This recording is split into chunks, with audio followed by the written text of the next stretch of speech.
Bryant McFadden now being joined by Atlanta Falcons QB1, man, Michael Penix, man. Mike, man, how you doing, man? It was a little element today. The rain was out for the most part, but, you know, and all looked very, very efficient, man. How you feeling so far throughout camp? Man, I feel good, man. I felt like I was back in Seattle today. You know, with the weather, with this constant little slight drizzle, but it's been good, man. Everybody been working, competing at a high level, and, you know, it's starting to click. So.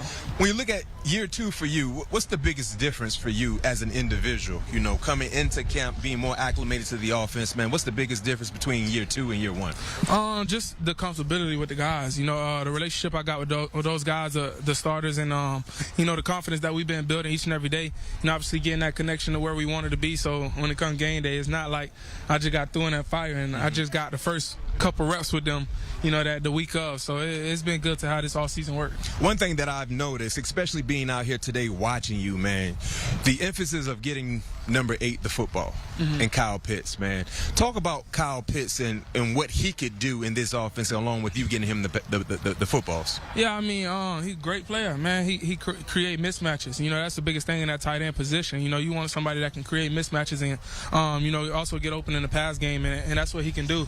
You know, he's been showing that this off season, and it's been great to see that. You know, and that's something that, you know, I expected out of him. You know, all this time we spent in off season, you know, getting all that work in together, you know, getting that connection going. You know, he's been looking real good, and it's been going all the way through camp. So. One play I would like to highlight. Of course, our fans can't see it because it wasn't recorded. Well, not for our eyes. It was a 7-cut. Kyle, I think it was at number 2, and the corner was playing deep to short, red zone play, and you're just the guts to even attempt that play.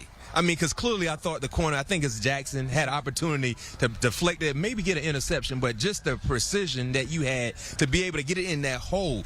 Take us through that play and just your confidence in seeing, when you see a DB, you're like, I see him, but I don't think he can make a play. Yeah, that's just the trust you got, you know, and the like I said, the connection that you got with your receiver. You know, we rep that so many times. You know, it's like, okay, you know, if we got somebody playing you outside leverage, I might give you a back shoulder throw on this corner out, but if the safety inside, I'm gonna put it over the top, obviously. And you know, I gave the corner a little shoulder shimmy, you know, make sure he stayed down on our flat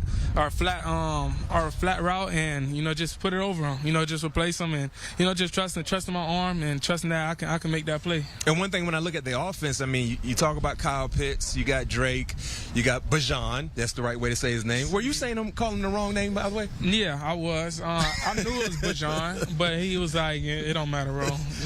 Okay. He was like, my mom wants Bajan, you know, but he was like, he's been called Bijan by everybody else his entire life. So. But now you're saying Bajan. I call him B. You still call him B? Okay, you call him B. I like that. But when you look at this offense, man, I was watching you guys today, and I'm like, the offensive line is intact. You know, experienced playmakers there. The wide receivers are intact, even without Mooney being in the lineup because of an injury. I mean, how special could this offense be, man? How excited are you? Because you came, before becoming a Falcon, you came for a high-level offense at Washington. But how special could this offense be? Man, it's going to be great. You know, just seeing what the guys been doing, you know, the buy-in that each and every player has been having. You know, obviously, the skill level is there. You know, it's about, you know, making it happen now. You know, we the ones that's out there on the field. You know, coach is going to call the plays for us to, you know, be great, and we got to go out there and do it. And I can see those guys doing it each and every day. And, man, it's only going to continue to get better. By the time week 1 come, I can see us on the road, and nothing should stop us from being the best offense in the league, and that's something we always striving for. I love it. Last question for you. Last time I had opportunity of chopping up with you, we had breakfast. Have you tried any ketchup on your eggs yet? No, I would not. I will not. What could I do to get you to try? Let's make a bet. All right, let's make a neighborhood bet. Washington has who week 1? The Huskies. I'm not sure. We got to figure it out. I'm not sure. So this is what we're going to do. For you to try some ketchup on the eggs, I think we should do a friendly bet on your college team and my college team. Okay. And if you lose, you got to try ketchup on the eggs. All right, bet. And give me a review on that. We can bet that. Hey, but thank you once again, Mike, for joining me, man. QB1 Atlanta Falcons, Michael Penix. Best of luck to you and your teammates this year. I appreciate it.